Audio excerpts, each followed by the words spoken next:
मक्का की गलियों में एक औरत थी जो हुजूर सल्लल्लाहु अलैहि वसल्लम के रास्तों में कांटे बिछाया करती थी, जो सिर्फ अबू लहब की बीवी नहीं थी बल्कि दुश्मनी रसूल सल्लल्लाहु अलैहि वसल्लम में उसकी सबसे बड़ी साथी थी। इसका नाम था उम्मे जमील।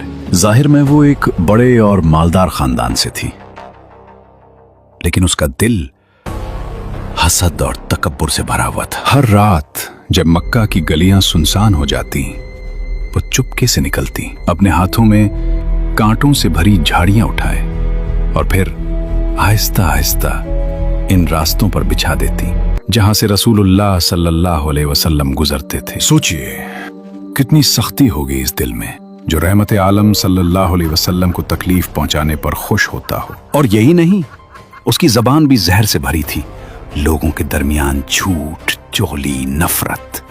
उसका मकसद सिर्फ एक था, इस्लाम को रोकना। लेकिन कुदरत कभी खामोश नहीं रहती। वो औरत, वो जो नफरत में अंधी हो चुकी थी, जो रसूलुल्लाह सल्लल्लाहु अलैहि वसल्लम के रास्तों में कांटे बिछाया करती थी, कुरान ने इसके किरदार को सिर्फ एक जुमले में बयान कर दिया, वो है लकड़ियां उठाने वाली। कुरान ने कहा वमरातुहु हम्मालतल हतब, यानी वो जो लोगों के दरमियान नफरत की आग भड़काती थी और कांटे जमा करके तकलीफ पहुंचाती थी। फी जीदिहा हब्लुन मिन मसद, इसकी गर्दन में खजूर की बिट्टी हुई रस्सी होगी।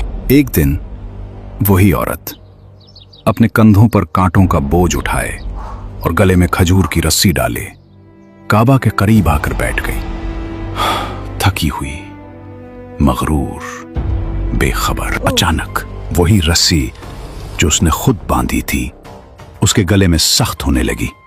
वो घबरा गई, हाथ पांव मारने लगी, लेकिन अब देर हो चुकी थी।